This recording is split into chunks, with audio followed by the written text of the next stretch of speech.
We're back on the Rational Boomer podcast. Hopefully, your day's going well. It is Saturday. We're recording this Friday afternoon. And of course, on Friday afternoons, is so often the case, Ed is with us. And it's a relief to see Ed. I know people are always waiting for Ed. He's the elder statesman, the sage, the one that has the most experience based on age. And he can talk to us about history. He can talk to us about current shit, or he can just cuss like I do. It doesn't matter. He's very flexible. How you doing, Ed? Thanks for joining me. Very good. And, after spending about 40 years on radio, being able to curse when I feel like it is very nice because I always felt like it, but I had to keep a rein on it because of FCC requirements and so forth, which seem to have gone out the window. Everybody's swearing whenever they want now. Yeah, pretty much. All the years I've been on radio, and I've always been somebody who cusses a fair share. I never got caught cussing on the air. And people always found that strange. I'd have people sitting with me while I was doing the traffic reports. Yeah. And I'd do the traffic report, eastbound, cross down, such and such, such and such. And then I'd get done with the report and I'd look over at the person I'm talking to and I'd say, "You cannot motherfucking believe this. This is fucking ridiculous." And then I would say, "Hold on a second." And then I'd go back into the report. And they go, "Don't you ever mess that up?" And I never did. It must have been some muscle memory or some automatic thing that put that on there. I mean, even trying to cover just little comments that weren't swearing that would be a little over the line. You had to be Yeah. careful about that stuff.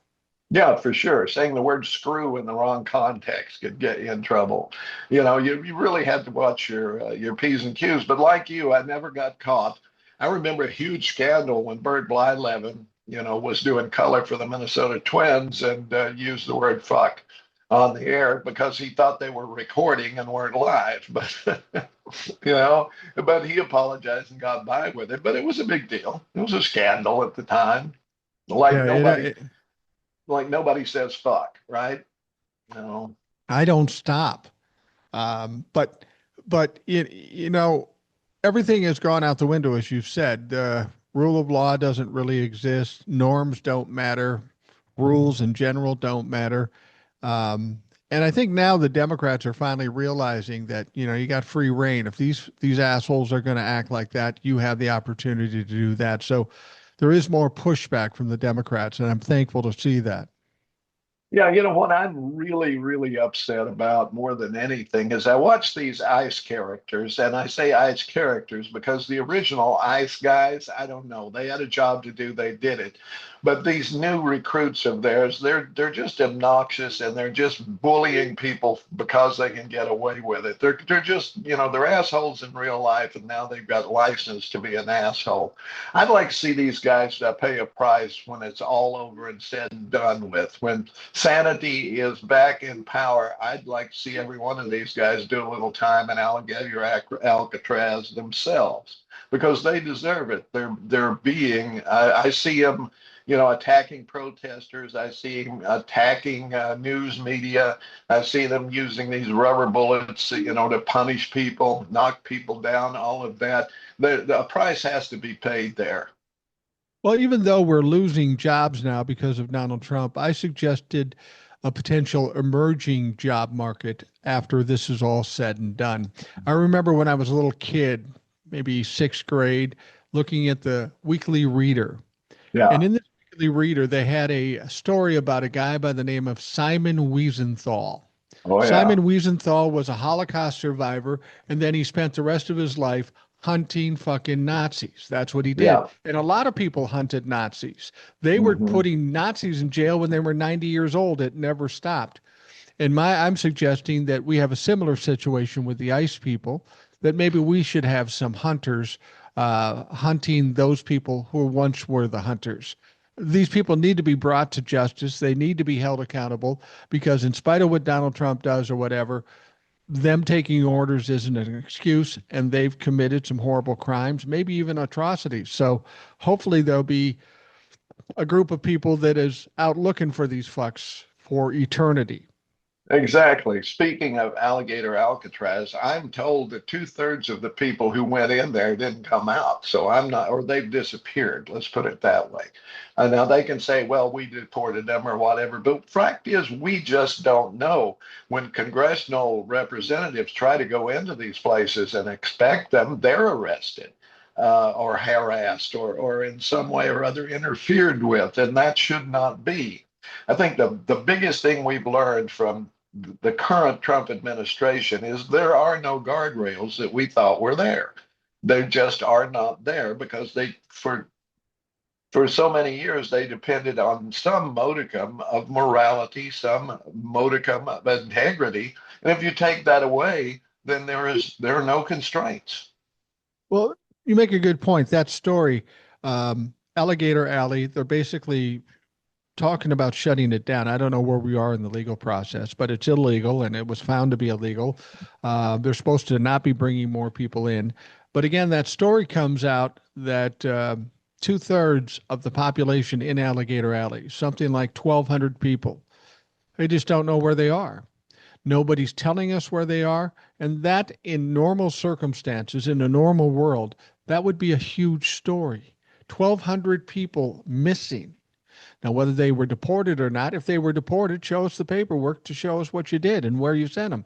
But they aren't even willing to do that. That's the thing about the Trump-lafux and the Trump administration. So many things happen: assassination attempts, assassinations, shots on ICE detainment. But we know nothing about this. They release no information, and that's what makes us skeptical. It makes us suspicious. Yeah, and as we should be, because the lack of transparency is a hallmark of authoritarian regimes, especially in the Absolutely. beginning. And that's what we have here. We have it in effect an authoritarian regime, and they keep pushing to the point where a court or someone has some sort of pushback on them, and then they ignore that. So at some point, order has to be restored. And I mean moral order, the order of integrity, rules have to be followed because right now they've released these thugs with one thing: anybody with brown skin gets arrested. We'll sort them out later. That's what they've been told. And they're happy with that. They're fine with that. They're all racist to begin with. I mean, you don't serve in a position like that. You don't take a job like that if you have any sort of humanity in you. I think a lot of people see what's going on now and they think this has never happened before. And maybe it's never happened at this level and at this amount of people. But I heard a story, and maybe you can answer this better. You're better with history than I am. But I heard somebody talking about Woodrow Wilson. I think it was Woodrow Wilson who went after people that talked badly of his presidency and was dissenting in general. They tried to do things to them, and it didn't play out very well. But Donald Trump's not the first president to think about doing this. No, this was a big deal. I encourage everybody to go rent, or if you can do that, or stream or whatever, the movie Reds, Warren Beatty's masterpiece, which it really is. And it's hard to find because I think it's been suppressed to a degree. But if you've never seen it, I strongly advise you to watch it because it does tell about, in addition to telling about, it's about the guy who wrote a book about the Soviet Union, about the revolution and so forth, John Reed. And Warren Beatty plays him, and how what played out in the early part of this century. And that was there was a huge purge of, quote, leftists. Emma Goldman was a very prominent Jewish, I'll call her a leftist. I'm sure she would have agreed with that, who was deported along with many others who, because they were, quote, communists, they were leftists, they were whatever they were. Yeah, it did take place for sure. Then again, in the 1950s, all kinds of people paid a huge price for just having what were considered to be radical ideas, socialist, communist, or just to the left. Hollywood in particular was purged, and you had assholes like John Wayne and Ronald Reagan collaborating with the House Un-American Activities Committee, which was Richard Nixon was a part of that, where they would bring people in and harass them and make sure that they couldn't get work and so forth. Many of them left the country and went elsewhere. Some of them were eventually, some of the best writers, some of the best directors and so forth were purged in the 50s. But once again, back in the 20s, it was the same thing, trying to get rid of anything left of center, including the center, and making everything right wing. This keeps coming up again. We have to keep, it's like whack a mole. You have to keep beating them back down. And now it's our turn to do it. Along those lines, I had Old Soul on the program recently, and she's an activist, and she has a significant other who is from Africa, who is a tech engineer, very talented, very smart, very well sought after, and he worked in this country, and he has two daughters. Now, Old Soul and this gentleman are very close, have a serious relationship, but because of the circumstances, because of what's going on with the economy, because of what's going on with deportations, they had to make the decision. And Old Soul's the one that pushed it, in spite of the fact that she didn't want to do that, is this man and his two daughters have to get out of this country. And guess what? He got a hell of an offer from another country. I mean, he can move on to another country, make a lot more money, and still be safe. Well, that's a tragic situation for Old Soul and the gentleman in this relationship. Hopefully, it's a temporary type thing. But this man leaving and taking a better job in a safer place is probably happening by the thousands at this point. We're losing people that are valuable in companies, tech situations, and otherwise going to other countries because they just don't fucking feel safe. All right. Well, I have a relative who was involved in recruiting, bringing people in from other countries to work in various manufacturing and tech jobs and so forth. And he's having a very hard time now because people are scared to come here. Why do pick up, move to another country where you're going to be persecuted and eventually thrown out again? We're going to lose talent. They're already keeping them out of universities and so forth. They're doing their best to do that or throw them out of universities where they already are.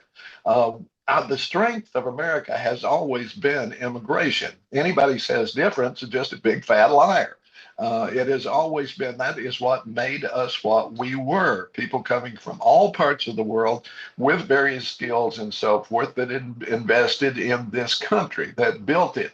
Immigration made the difference, and a huge labor pool that would come in and work for essentially nothing just to get their foot in the door. And it's always been that way. And unfortunately, people didn't pay attention. I mean, let's talk just about the Hispanic immigration from Mexico and point south. They were exploited, and people were glad to do it because they were coming in. They would work for far less than native than those born here, and they would. But eventually, they would. Even the quote illegals would eventually um, manage to assimilate to a certain degree, perhaps buy a business, and all kinds of things they could do. But they brought the labor that allowed the crops to be picked when native born people just won't do it. They will not do it. And, I guess what the right wing is trying to do now is to make people so poor and so desperate that they will finally get out there and pick the beans.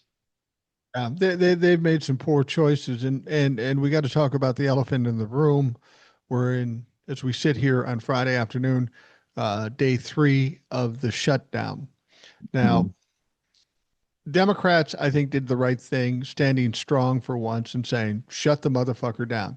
Yes, there will be pain for a lot of people, but there's already a lot of pain for people.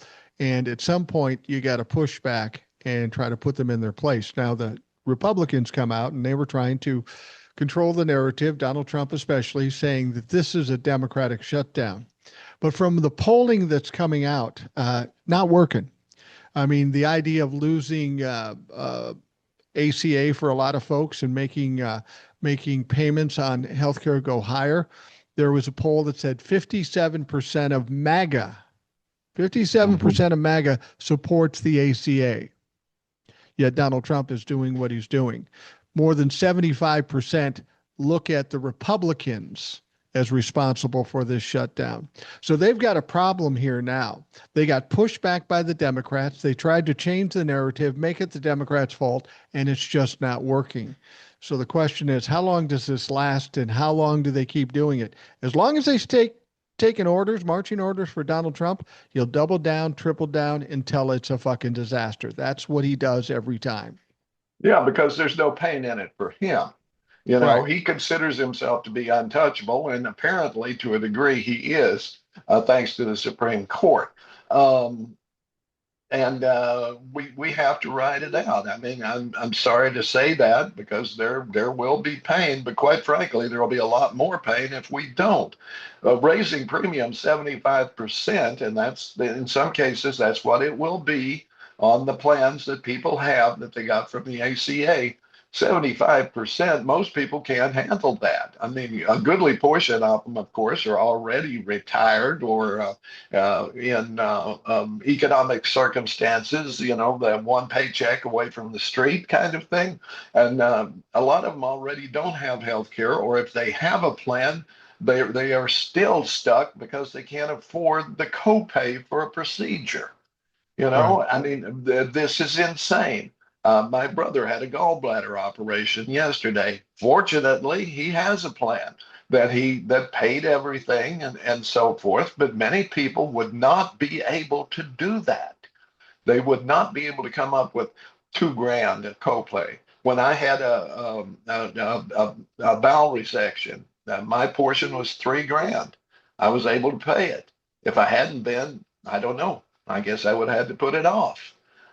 This is the thing that the Democrats are fighting for. They have allowed the government to close down. I mean, the Republicans could, you know, they didn't have to shut it down.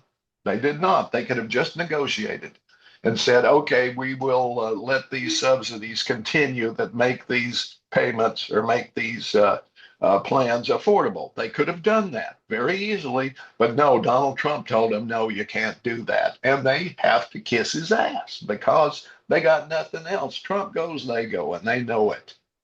Well, the ironic thing is, Donald Trump makes bad choice after bad choice, and the Republicans know they're bad choices, but they still stand with him, either out of fear, out of complicity, out of just being evil. I mentioned in the last podcast about one of these hot mic moments that I thought was very telling.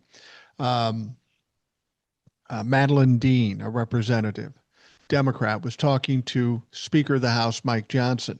And they were off in a corner, and it wasn't meant for broadcast, but a mic did pick it up. And Madeline Dean said, the president is unhinged.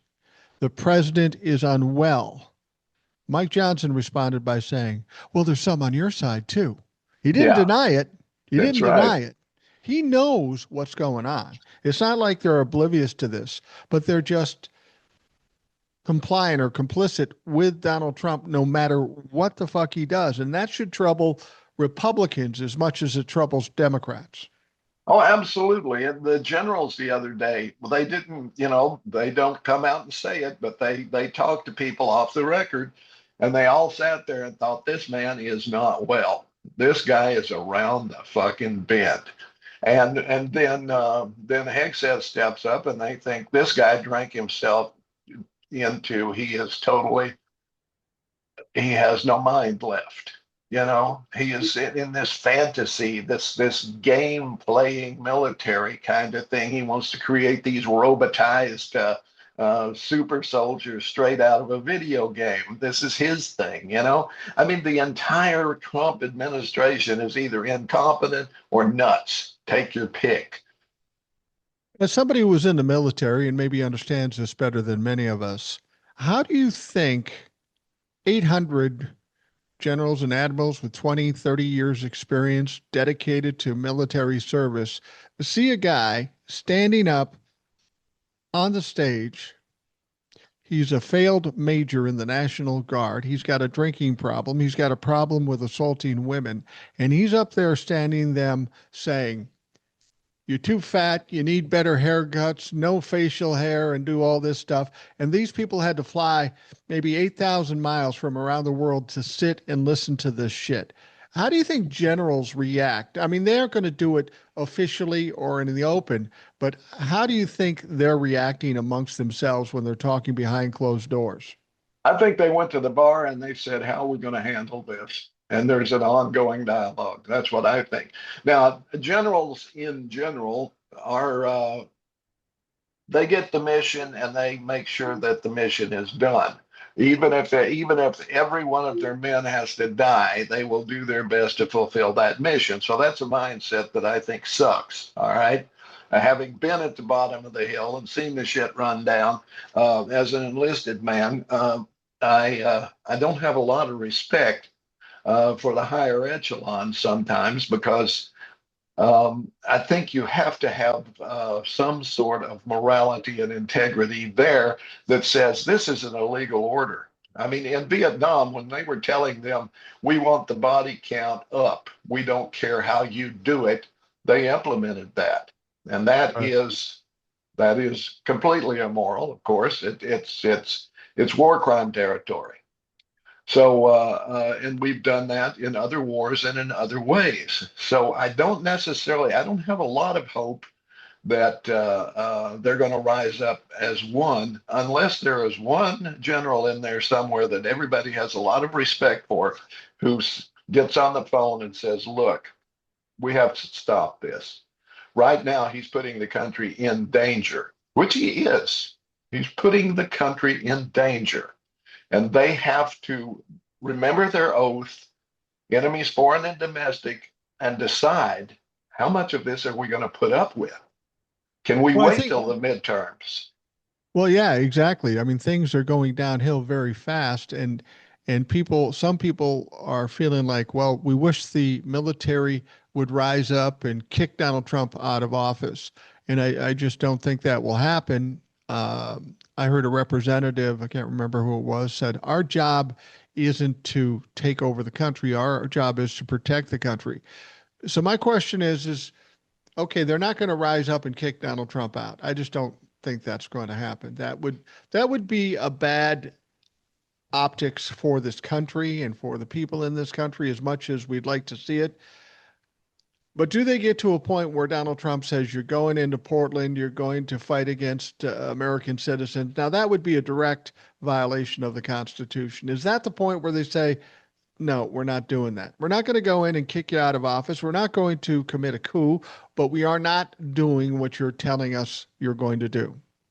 I think we passed that point, Mike. I think we passed that point when he sent the Marines into California. Good Um, point.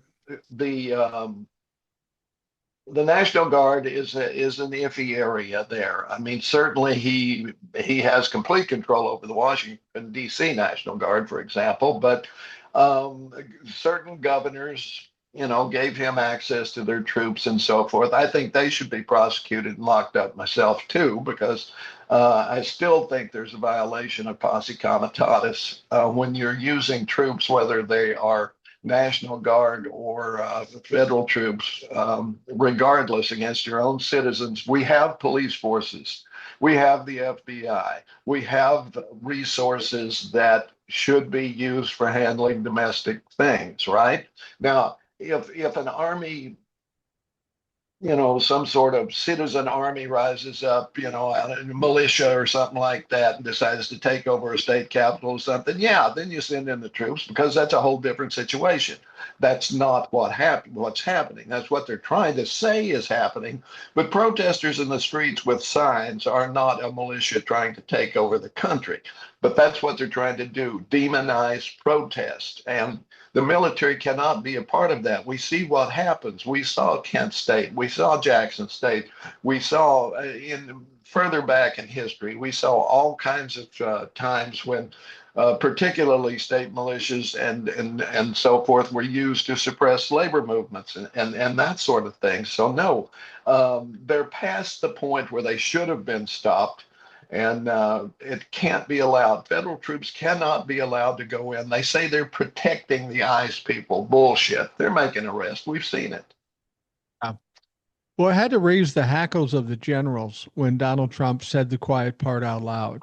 His Yeah. brilliant idea of sending troops into the particularly bad areas, of course, blue areas, bad areas, and do their training in that city. Now, that is categorically saying going in there and fighting and training for, other war, but in these American cities. That specifically is saying to these generals, we want to go into these towns and fight against the American public, which is categorically against the Constitution. This has got to make those generals nervous to have to be I put in hope that so. position. Yeah, I I hope hope it so too. does. I hope it does. I hope that at that point, if he says to the Joint Chiefs, we're going to do this. I want the 82nd Airborne in Portland, right? And the general says no, and all the other generals have to back him up. That's what it Yeah. comes down to. One has to say no, and the others has to say we stand with General so and so. That's not going to happen.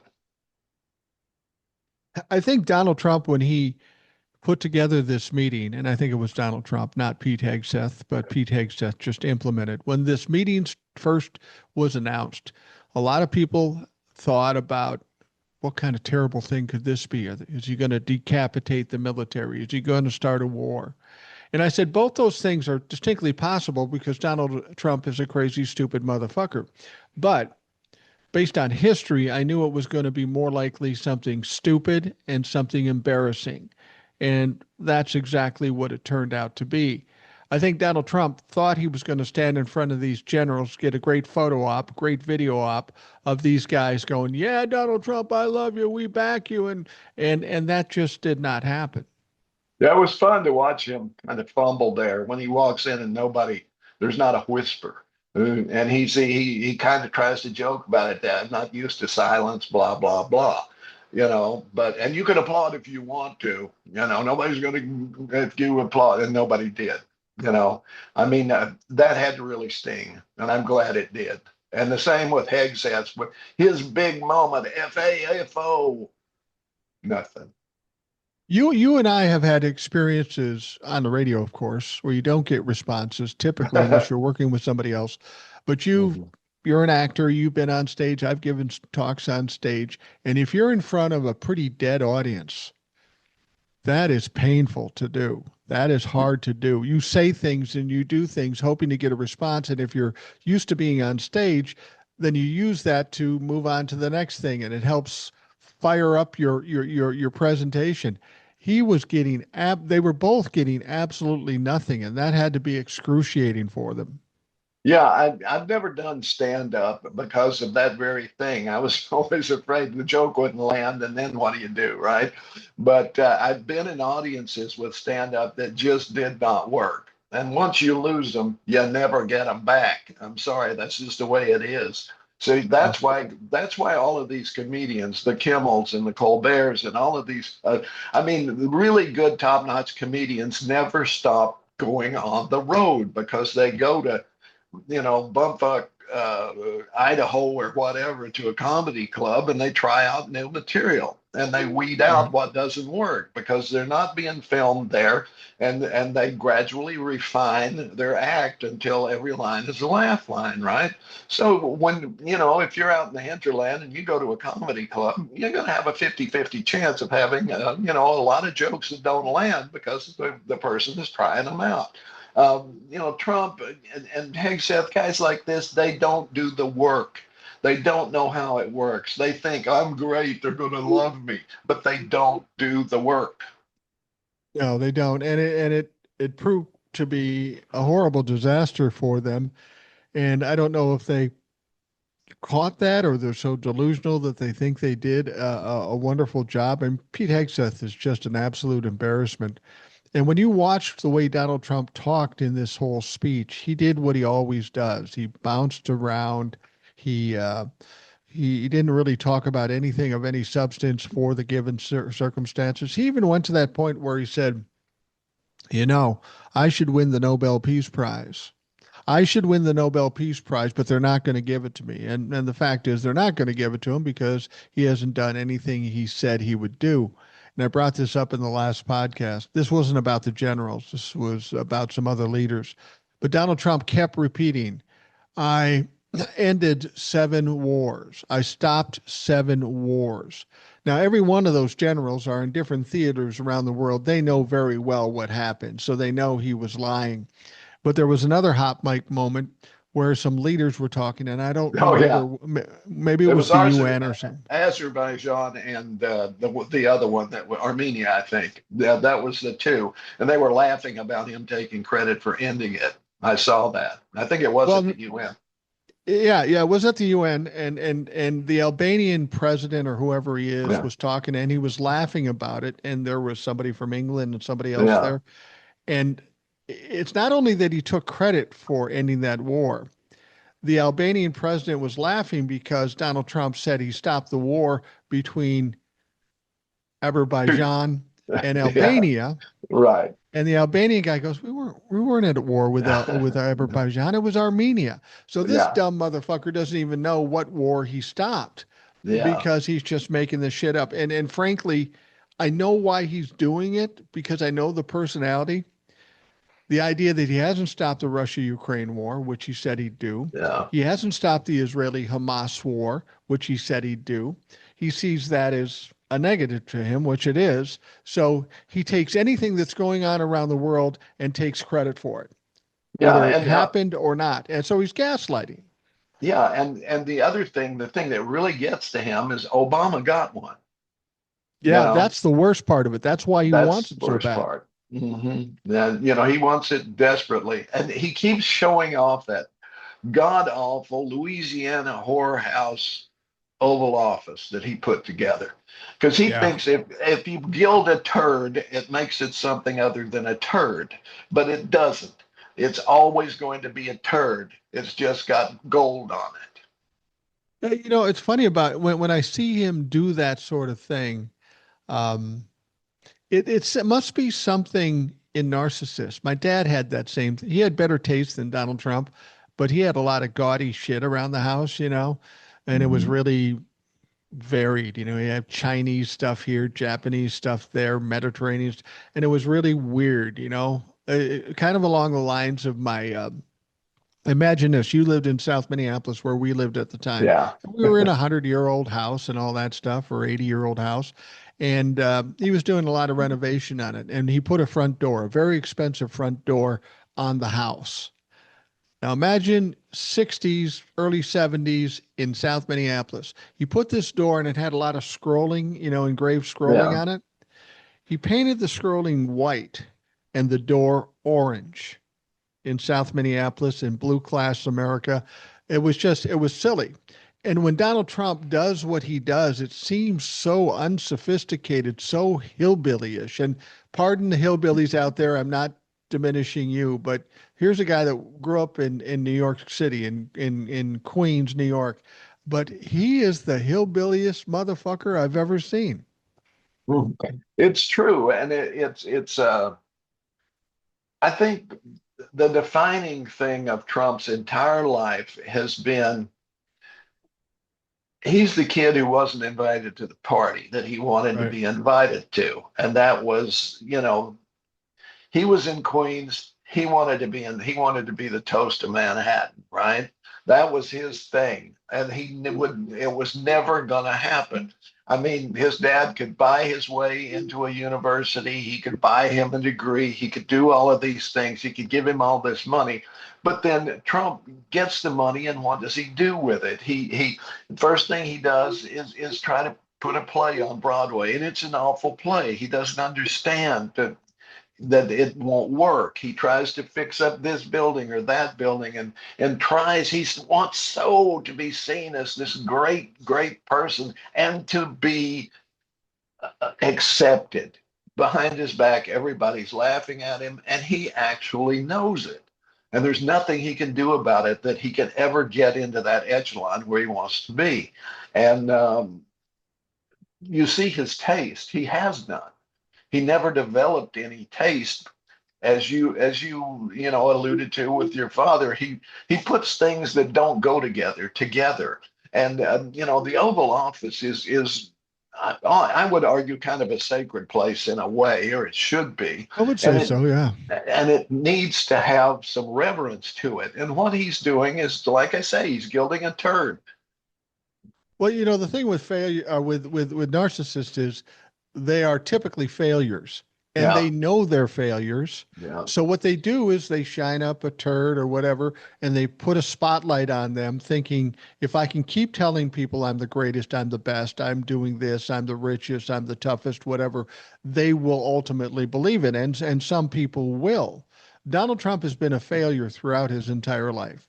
I challenge anybody to tell me what he's been successful at in the Nothing. short run or in the long run. Nothing. Because every time he's done anything, he's had to have been bailed out either by his father or by Russia, as we know. He's Hmm. always had to have been bailed out. And you have to wonder why people continue to bail him out because Donald Trump isn't really a billionaire, isn't really a super businessman. He is nothing but a tool for Yeah. people that are successful and have money. Well, that's it. I mean, he's where he is because he gave the oligarchs a huge tax cut. That's Right. why he's there. He is a useful tool, and they would cast. He's like a tissue. Once they've blown their nose on him, they'll throw him away. But right now, he's still useful to them because he still has control of the Republican Party, which has control of the government, who will cut their taxes yet again, and has, or will allow them to pollute all they want, which he will do. And I roll want back any sort of regulation, allow them to commit financial crimes, and when it all falls down, they'll be bailed out. But you and I won't. No, no, we never get bailed out. Oh, the rich people always get bailed out. I want to talk more about the economics, but I want to bring up one other thing that I'm sure you know about. Donald Trump is desperate to get the peace Nobel Peace Prize. He's Yeah. desperate to get some kind of resolution to one of these wars, so it looks like he actually did something, and he won't have to lie about it. Um, but he provided a peace plan to Israel. And now he said Hamas has to accept this by Sunday or all hell's going to break loose. We've heard that before with Russia Yeah. nothing ever happens. It's a weak threat and all that stuff. But I don't know if you know this peace plan he provided, you know where he didn't write that peace plan. Joe Biden's administration wrote the peace plan toward the end of their term, and they said, look, we Yeah. worked on this, we got this done. Please try to implement this. So Donald Trump takes it, puts his name on it, acts like it's his, because that's how he always does things. And that's the peace plan that has been presented. Because Donald Trump can't fucking accomplish anything. He has no substance. We're still waiting on a 2 week call for health care from the first term.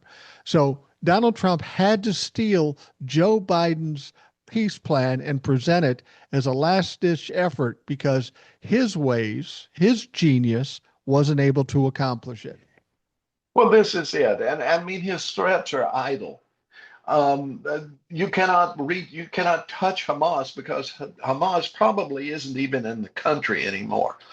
What is in Gaza right now is a bunch of innocent people who are being suffering under genocide, but Hamas is long gone. They're in the surrounding, they're in Iran or Yemen or wherever they are. They're not there. They're not taking fire, and they can stay away as long as they want to. Threats make no sense. If this peace plan, maybe there's some sort of I don't know. I think Hamas knows now that why don't we just wait it out, because sooner or later hopefully world opinion will turn in our direction, which it seems to be. I mean, we're the only ones supporting Israel that I'm aware of. Yeah, I wonder if Israel's strength has. I mean, the whole strength that they have in the United States is very suspicious. And whenever anybody talks negatively about Israel, people scream anti-Semitism or the Bible says this. You're against the Bible if you don't support Israel. And I've tried to explain to people, the people of Israel, I don't have a problem with. Jewish people, I don't have a problem with. Your No. leadership sucks. He is a war criminal. And I can relate to us that as well as anyone because we're in the same situation. Exactly. Exactly. Donald Trump is a criminal, but we are good people. Exactly. And that has always been my position. And it's been the position of almost everyone I know is that we are not anti-Semitic. We are very much in favor of Israel being able to live in peace with their neighbors. But we just assumed Netanyahu went away. And we would prefer that the Israeli people boot him out of office. They could turn around and say the same thing to us. Well, why don't you boot Trump out of office? You had your chance. You had your chance to not let him be reelected, but no. Some of you stayed home and maybe there was cheating, who knows? But the fact is, he's still there and you're not doing a damn thing about it. Yeah, it's very similar to Israel because they had the chance to not bring him back and send him to jail, and they chose not to do it. You have to, I'm hoping that the general attitude in this country about Israel is changing, and not because of the Israeli people, because of Benjamin Netanyahu. They've had an inordinate amount of power in this country because of APAC. They're basically funding every member of Congress. And if that Yeah. isn't a red flag to people that a foreign country is somehow controlling every member of Congress or most of them, that is troubling. And then whenever somebody speaks out against whatever criminality that Netanyahu commits, they go, "Oh, you can't do that. You can't do that because in the Bible it says this. The Bible says Israel is such and such." What people tend to forget is the Israel in the Bible is Same dramatically one. different than the Israel currently because this Israel was created in 1948. And forgive me, but I think that was after the Bible was written. Pretty much, yeah. Now, I mean, there's this new crop. Basically, the Bible says anything they want it to say. Okay, they'll Right, find a right. sentence somewhere, but it's bullshit. Okay, all of it's bullshit. Revelation is bullshit. Sorry, don't buy it. Anyway, then that's where they all go to. Israel has to be restored, and yada yada, boom, boom, boom. Right? And it's just like this rapture thing we just had. Everybody knew it was bogus, but we had people selling their homes and cars and stuff because they thought they should, because some schmuck told them, okay, it's real this time, even though it hasn't been 1,000 times in the past.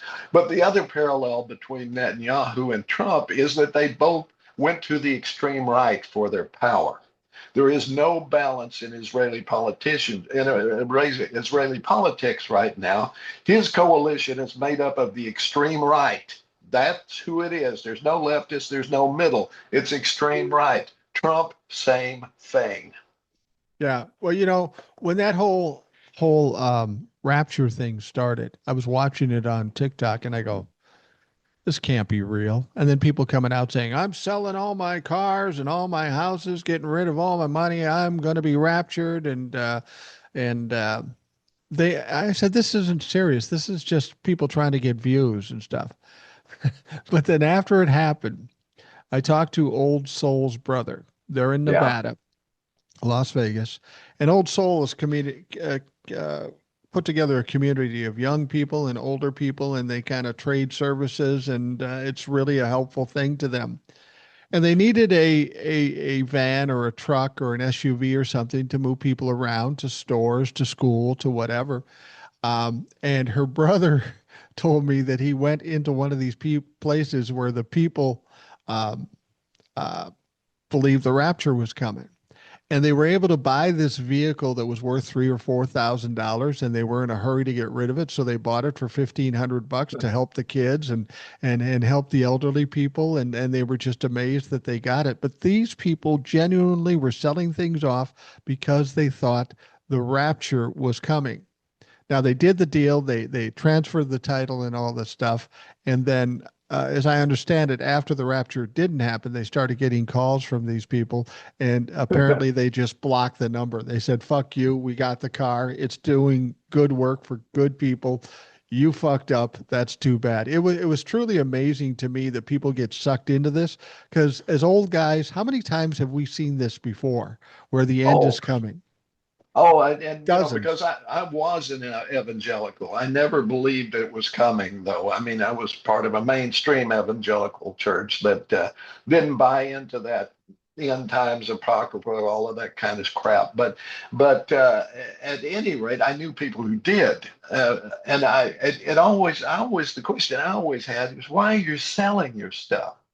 You're going to be swept up into the air and to go to heaven with Jesus. Why are you selling this stuff? You're not going to need money. Why don't you just give it away? Give it to me. I'll take it. You know, give it away. That'll give you more gravitas when it comes time to go to heaven. I gave away all my worldly goods just like you told me to do. Next time do it the right way, and maybe they'll take you. But and it always struck me, these people will quote the Bible and we're going up in the rapture and all this stuff. But and I'm not a theologian, and I haven't read the Bible over and over again. I don't remember a lot of things, but I know specifically in the Bible it talks about the end times, and it said it would come like a thief in the night. Nobody would know. The angels in heaven wouldn't know. Jesus himself would not know when it comes. Yet all these dumb motherfuckers sitting in red states seem to know. That Yeah. seems to be contradictory to what the fucking Bible says. Well, this is the thing. When you're in a cult, whatever the leader says becomes the truth. You can always change it. You can always go back and say, well, there was a miscalculation. It's going to be 2 years from now. It was because the stars were different then, blah, blah, blah, blah, blah. And I mean, this is going, there are churches today that were established after the rapture didn't happen, but they kept going. I could name two. I'm not going to. I'm not going to get in the finger pointing business, but you can look them up. You know who they are. They're fairly mainstream now. But and this is another thing that really gets my goat. As a former evangelical and one who spent a lot of time studying the Bible and so forth, came that close to being going to seminary. Um, I know a lot about it. And I know when people are lying and twisting and so forth. And they want to present that, they talk about Christians being persecuted, Christians, as if it's one monolithic group. But Yeah. when you start breaking it down, they all despise each other. Quite frankly, the Baptists hate the Mormons and the Jehovah's Witnesses and the Seventh Day Adventists and the Presbyterians and they cannot even get along within their denominations. How many types of Baptists are in my home county? There's I don't know the exact number now, but I counted it up once, and there were 87 Baptist churches of various stripes. Wow. 87 of them in a county that has maybe 15,000 people. So that means each of these churches has like 20 people in it, and one quote minister who was called. Who also, changes tires at the local filling station. That's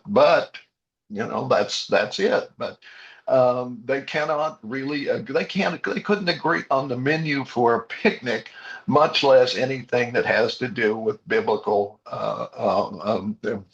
requirements. I realized how divisive religion was when I was like 7 years old.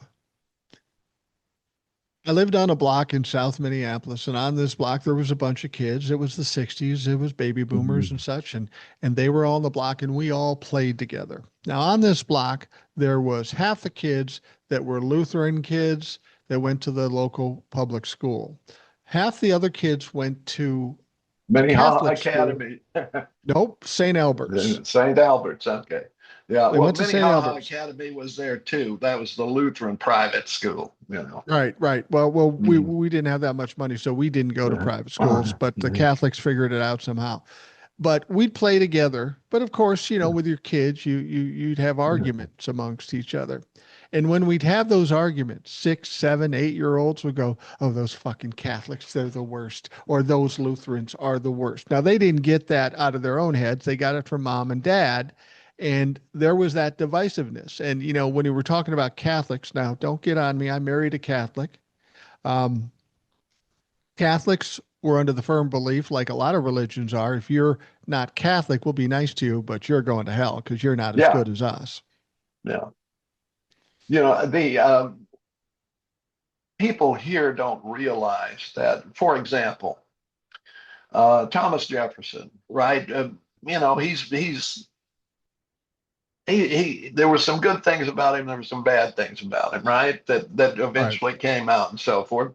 But he considered his greatest accomplishments to be writing the Declaration of Independence and a couple other things. But the one that he was really proud of was he wrote a religious tolerance bill for the state of Virginia that put this in place. And the reason he did it was because he wanted to take the heat off this persecuted minority who had asked him for his help. And this persecuted minority who was suffering a lot of the same things that you would have seen the Jews suffering in Germany. This is colonial Virginia, where they were being beat up and thrown in prison and all of that. And this persecuted minority was the Baptists because the Anglican Church was in charge of Virginia. And of course, they saw the Baptists as heretics and so forth. So his religious tolerance law that went into effect was protecting the Baptists. Now, the Baptists today, it's switched around. It's like the certain aspects of the Israeli government now.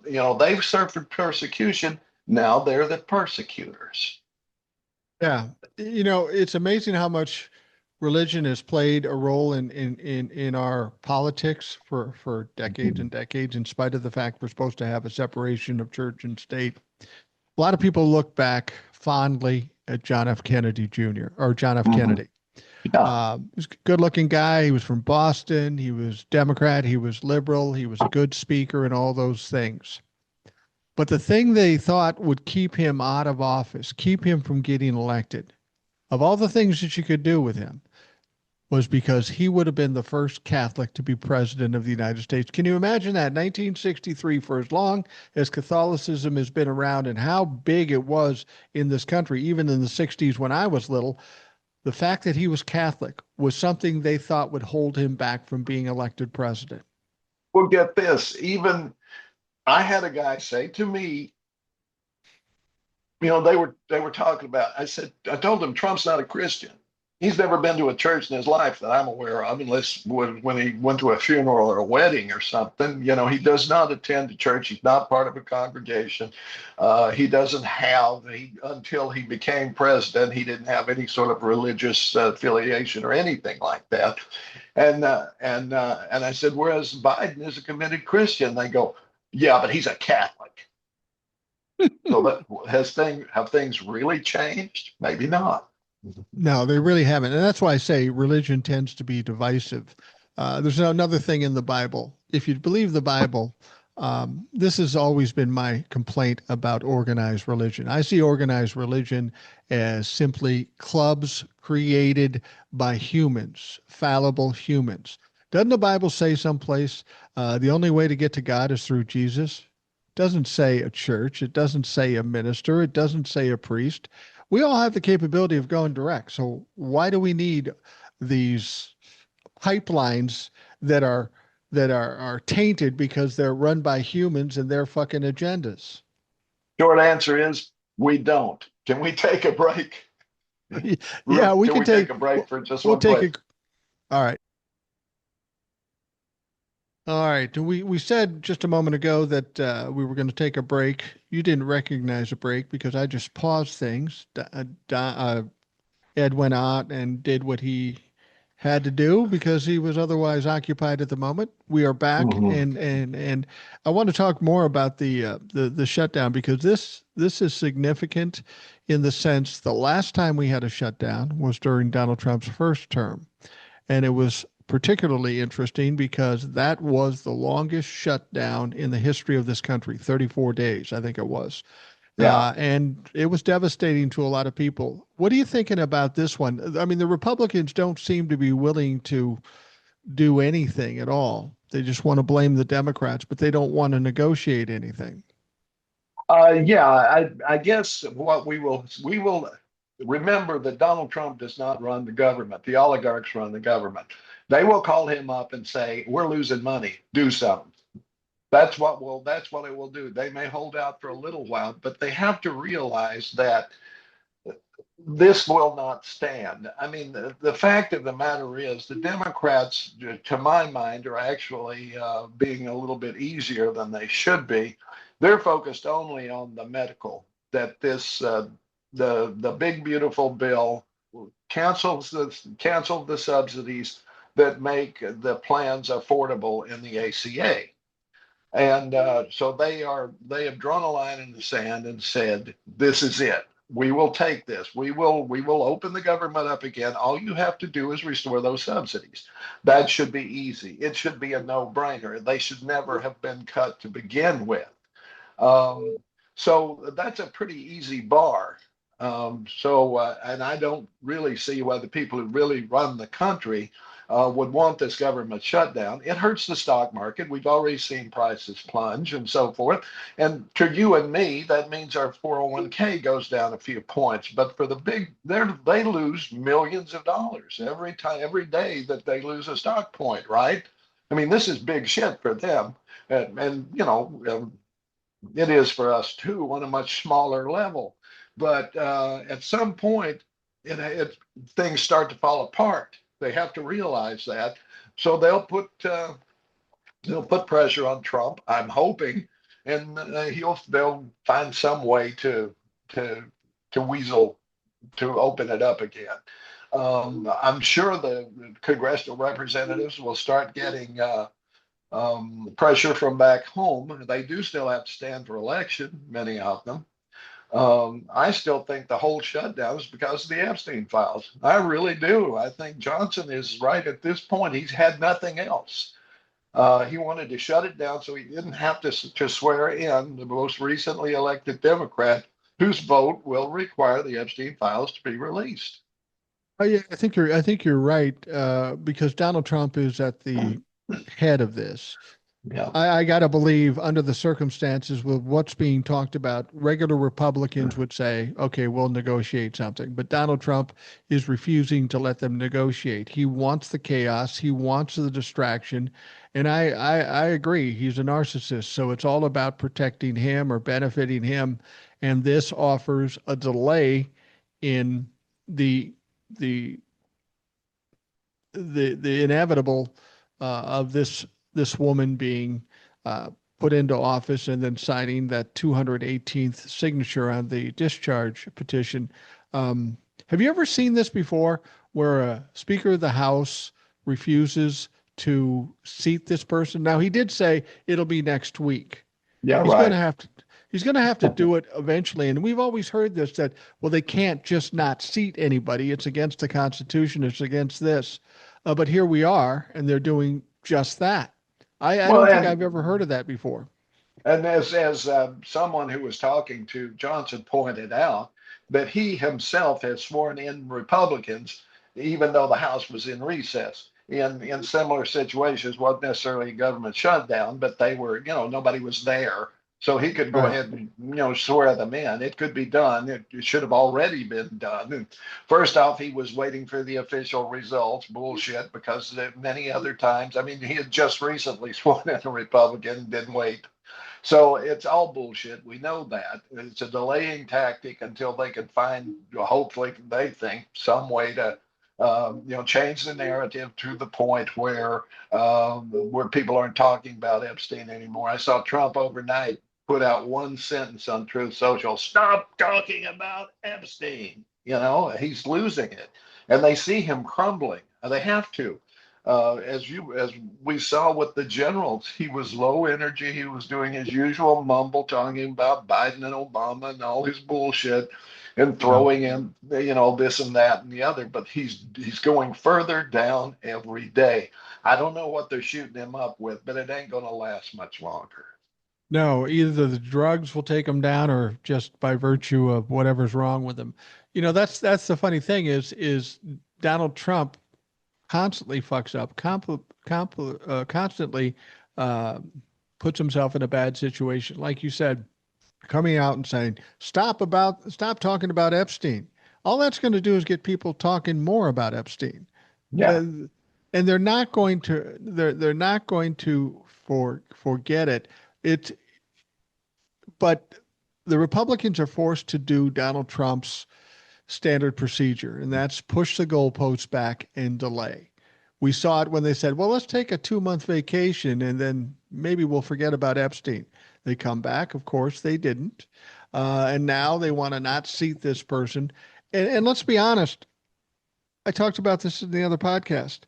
If this person signs on and it's a 218th signature and they can do the discharge petition around Mike Johnson, the fear here isn't about releasing the files because the files still probably won't be released. It still has to go through the Senate. And the last point is that Donald Trump has to sign off on it. And we know Yeah. Donald Trump's not going to sign off on it. The real damage here to the Republican Party is those people who have to step up and publicly announce, I'm against releasing the Epstein files. They Yeah. don't want to be put in that position. And Yeah. this is what they're fighting over at this point. Absolutely. They just don't want the vote. Right. That's it. Because then it will be used in every, or it should be used in every contest across the nation. My challenge to the Democratic Party right now, listen up. Stop seeding elections. That's what you've been doing forever. I mean, I have a Republican representative because you won't fund a Democratic opponent.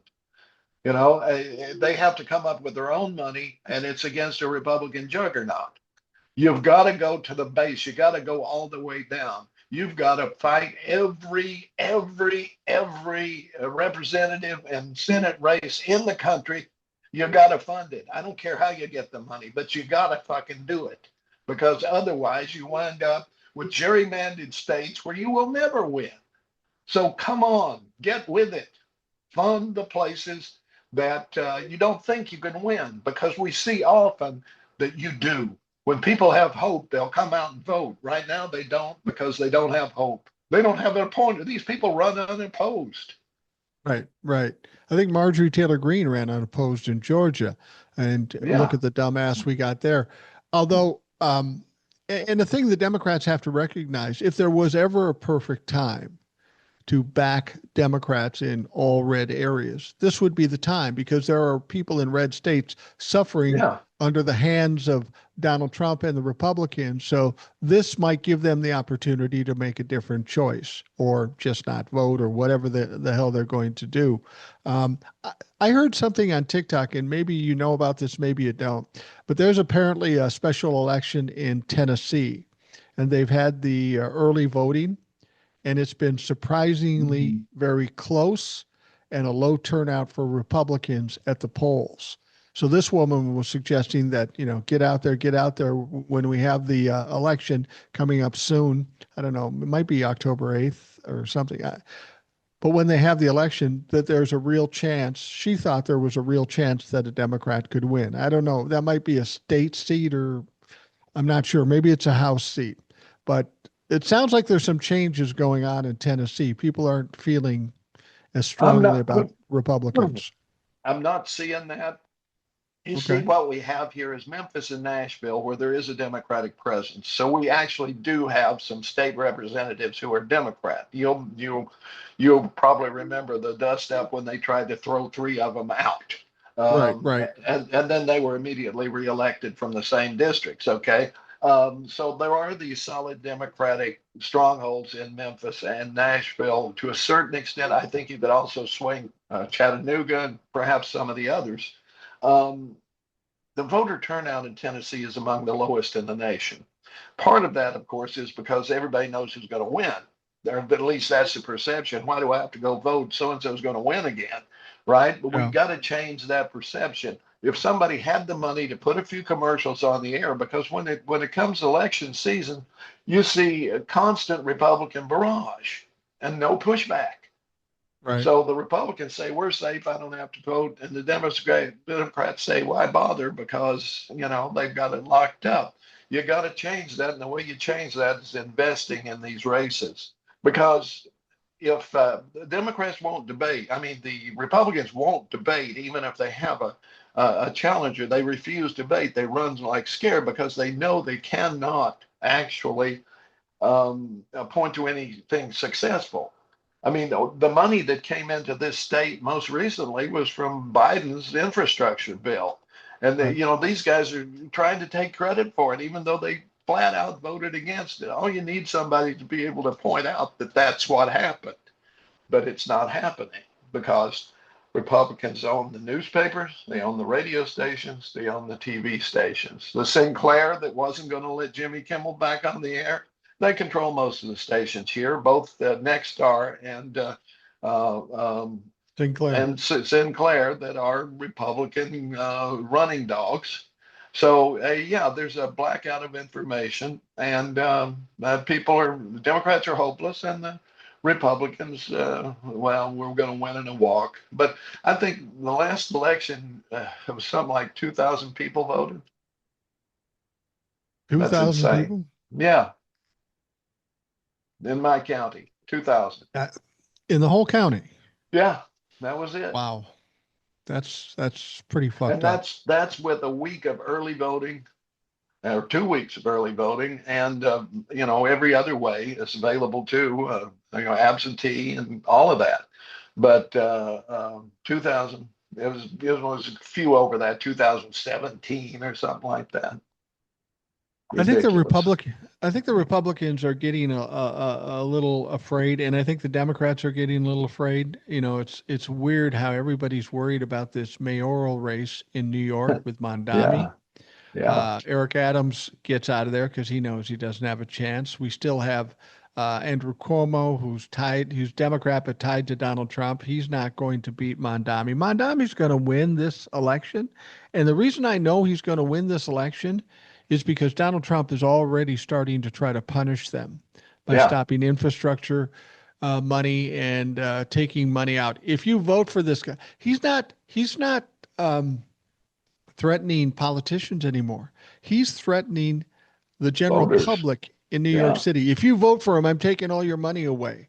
That's fucking mafia tactics right there. Exactly, and that's generally what he's doing with red states, and I mean with blue states. I hope people wake up there, even the reds, and see, wow, he's punishing us too. But they're Right. taking away money that was already appropriated, which should be illegal, and probably is, and there'll have to be lawsuits and all of that. But that's what they're doing. He anything he can do to, and to me, the blue states say no more federal tax going to you. We withhold the federal tax. We'll use it here. That way you can't give it to Kentucky and Louisiana. We'll use it for our own people. So fuck you. They can do And that. there's supposedly people talking about it. Some 23 attorney generals getting together and talking about this and just holding back their federal funding. If you're Yeah, not going to help us, then we'll help ourselves. And they yeah, call it a soft secession. yeah. I don't know what that means exactly, but That means it you're would be still part of interesting the to do that. U.S., but you're not going to fund these authoritarians. We'll put it in escrow. We're not spending the money. It's right here. And when things change, you can have it back, but we're not giving it to you now. Well, and there's a lot of Democrats talking about this shutdown. Um, they don't want the subsidies from ACA to go away. They want them to be renewed and keep people in decent shape. Even if they add, if they continue what was going on, the subsidies on ACA, we're still in a fucked system. We're in a Yeah, fucked system in that we pay too much for healthcare, but at least it doesn't change anything. But the shutdown, as I've said, the polling is showing that the Republicans are getting the blame. Donald Trump is getting the blame. And the shutdown, particularly, is causing some immense problems, not only for blue states, but for red states. Because a lot of these federal employees work in Washington, D.C., they don't necessarily live there. They might live in Virginia. And I heard a crazy number that with a shutdown, there could be as many as 300,000 people furloughed or fired in yeah, Virginia alone. And it's not that yeah. big a fucking state. That would No, be devastating for the state and the governor's race that's coming up. Yeah, see, Virginia is a lot like Minnesota in that you've got this huge urban population in the northern part, and then you've got the south and southwest. You've got these little bitty towns, mostly, a little bit of manufacturing, but it's mostly a service economy. Kind of, the guys are mowing lawns and hanging drywall and that kind of stuff. It's very poor in that area of the state.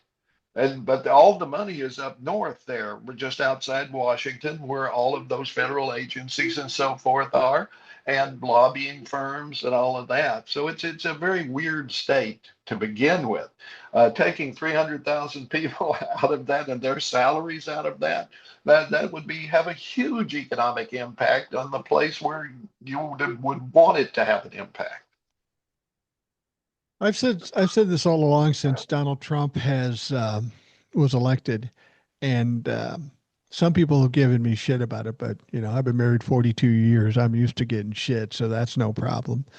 But based on where we're at and what's happening and how Donald Trump has been left to run roughshod over everything, it almost appears in order for people to actually get it, this fucking place needs to burn to the ground. I mean, it needs to get really bad for a lot of people before we see an actual shift in attitudes about politics.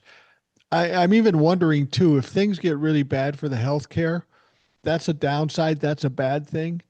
But does that make it more palatable on the other side when we get out from behind this to genuinely look at universal health care? People will be so fucking upset about what happened to them and they say, fuck it, let's get universal health care. I hope so. I'm seeing a disturbing trend, and I before we started, I mentioned I had a little anecdote for you that I'm going to repeat here. I'm seeing this disturbing trend, and I haven't really investigated it much because I've been looking at other things. But there's this trend toward these kind of they call them Christian healthcare networks. Right, right. And you pay a fee just like you do with any other, a network and so forth. And then, you have these quote Christian providers. I don't know much. Like I say, I don't know much about it, but there's a ministry here in where I live, and it's based on this huge junk store, thrift shop, whatever, where people donate stuff. They sell it, and then they use the money for good works, supposedly.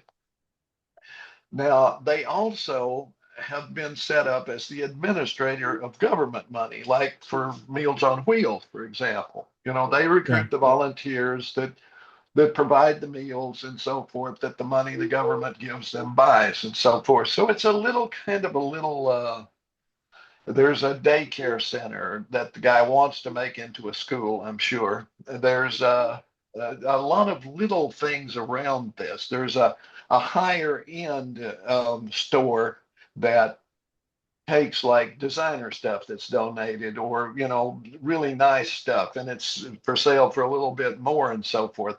And right next to those, a couple of years ago, this one popped up. It was called a cash only urgent care, and I assume it's run by like either a PA or a nurse practitioner or something like that, right?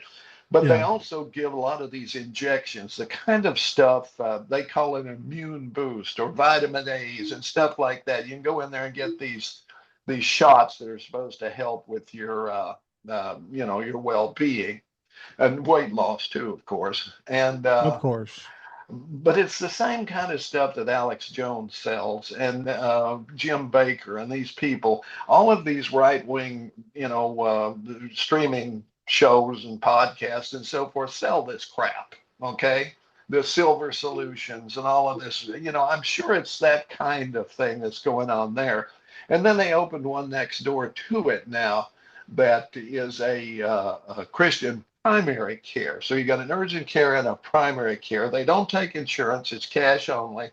And I was walking my dog by this morning and they had a sign out there that said, come in now for your immunity boost injection.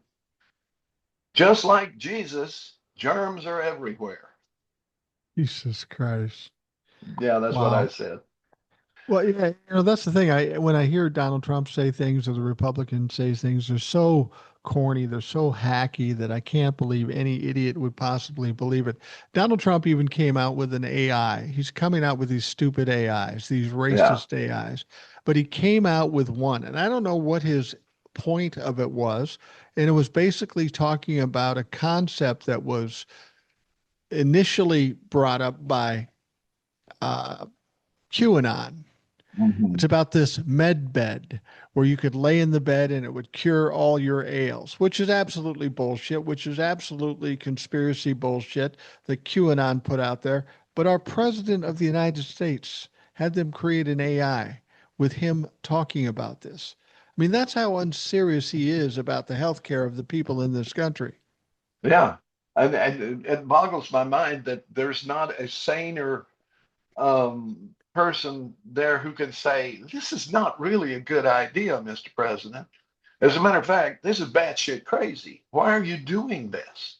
So there are no guardrails anymore. He's the bull in the china shop who's going to smash everything. That's what it comes down to. But I am seriously concerned about healthcare. Both of the major providers here, Ballad is a government monopoly, or rather a government sanctioned healthcare monopoly that pretty much dominates, right? But then there's this physicians group called Holston Medical Group. Both are being taken over by one by hedge fund, the other by private equity fund. So you know that the care there is going to get even worse than it already is. When Yeah. Ballard was given this, state government blessing to be a monopoly, they agreed on certain benchmarks they had to fulfill. Well, they failed miserably on all of them for 3 years in a row. So the legislature stood up and reduced the benchmarks. It's just They were supposed talking to about. give a huge amount of charity care, and they've never done any of it because the governor every year gives them a buy on it. I mean, this is what's going on with our health care in the states, in this one anyway. And I'm sure, and Ballard also operates in Virginia, by the way. So the Southwest Virginia, the poverty center of Virginia. As we're getting toward the end here, I wanted to bring something up. As I sit here, I'll get notifications on my phone, and they're constant. Stupid Yeah, shit, the shutdown, Donald Trump, whatever. But it's just reported that there has been a fourth strike on a boat off the coast of Venezuela in international waters. Four people have died in that situation. Now, I heard a story that one woman has come forward about a husband who died on one of these boats that he bombed. And he says, he wasn't a drug trafficker. He was a fucking fisherman. And this is what I've said all along. You've got people out there in these boats, more than likely fishermen, and just to create a perception, he goes and bombs the piss out of them. He doesn't investigate them, Donald Trump and Pete Hegseth. They just go bomb these boats. And I'm not an expert on this, but this has got to be a crime, but not a crime in America so much, an international crime to create yeah, that kind of violence against people who are just likely innocent. yeah. I'm going to say it's the president of Guatemala or one of the South American countries who has gone to the UN and filed the war crimes charges against Trump and Hegseth for doing this. We're going to be a pariah nation, just like Israel's turning out to be, if we keep up with this. I don't think anywhere in international law can any legally can any state just bomb somebody without any kind of proof or anything, and there is no proof. They will not provide it. They say there is, but they can't provide it. And we know by looking at these boats, these are not drug boats. I mean, Oh, you have to have a certain volume in order to turn a profit, right? And we can see that there are no bales or there are no huge boxes. There's nothing that in these boats. Most of them are open boats. right. there's nothing there. I mean, this is an international crime, and Trump really should stand trial for it in the world court. He, of course, never will because they have no teeth. But at some point, um, I mean, he's picking on Venezuela because they can't fight back, really. And at the same time, he's empowering Argentina by giving them these huge bailouts and so forth. Um, he's an international criminal. He's like mafia on an international. Well, they're international too, of course, and that may just be part of the mafia network. I'm not sure. Well, he's made some comments about the idea. He's got this thing about drug dealers, and he makes them out that they're everywhere and that he's got to bomb them. He's even talked about the idea of going directly into Venezuela and bombing these cartels in Venezuela. What about Colombia? I haven't thought Colombia has some cartels too, One or two, but yeah. but Venezuela. And then he always talks about America first, right? And you bring up the point where he bailed out Argentina for $20 billion. How is that Yeah. America first? Or giving Israel some $300 billion every year. How is that America first? It seems to me that he's not very consistent on this America first theme because he's bailing out friends of his to the tune of billions of dollars, and apparently Republicans don't even fucking blink an eye over it. Well, of course they don't, because they all get a taste for one thing. Good point. Some way or other, they get a bit of that too. It's not like it's put in a box and sent there. It goes through some things, but what it comes down to is this contempt for the average American's ability to understand what's going on. You have these buzzwords, drug traffickers, communist fascists. He accuses somebody of being a communist and a fascist at the same time, and probably a socialist too. And he has no idea what any of those things are. Okay, but he knows that the people that support him don't either. They have no friggin' idea. Or that DEI, they don't know what those initials stand for. No. They just know that he says they're bad, so they think they're bad, and they're racist. So they assume it has something to do with the sustaining their racism. Excuse me. So I get really angry at stupidity. I mean, I'm not the most brilliant man who ever lived. I get confused every now and then. The last time we talked or the time before, I confused Cash Patel and Dinesh D'Souza. Okay, but eventually I realized it, and I hope everybody else did too. But I'm not brilliant, but I'm able to put a few, add two and two, and come up with four.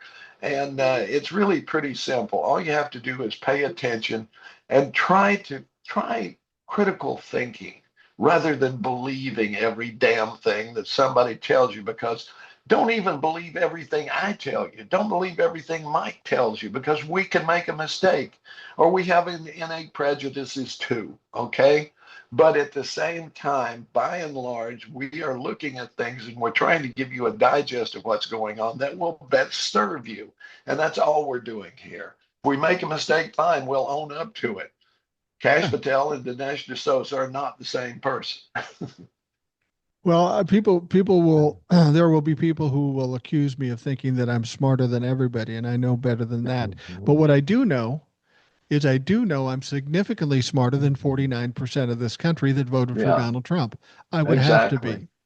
be. And so I think what we got to get away from, and they want us to stick to this Democrat versus Republican, Democrat versus Republican.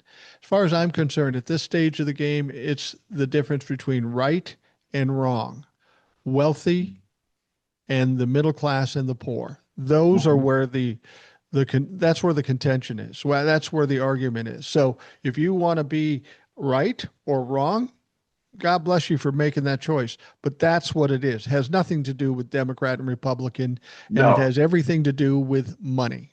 exactly.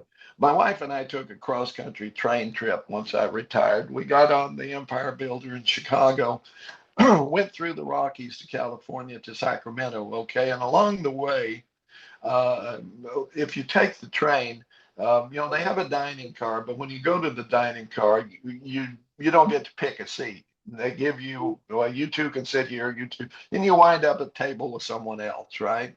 And which is Right. okay. You meet a lot of, we met a guy from England who was just traveling around the US by train. He was simply a delightful guy. Never would have met him otherwise, but we also wound up at a table with this couple from Arizona who were going to their place in Denver, near Denver. And it turns out he was some kind of um, financial guy, banker. She was a former stewardess, and or I don't use that term anymore, Flight attendant. flight attendant, right? You know, and I have my prejudices, I guess. I don't know.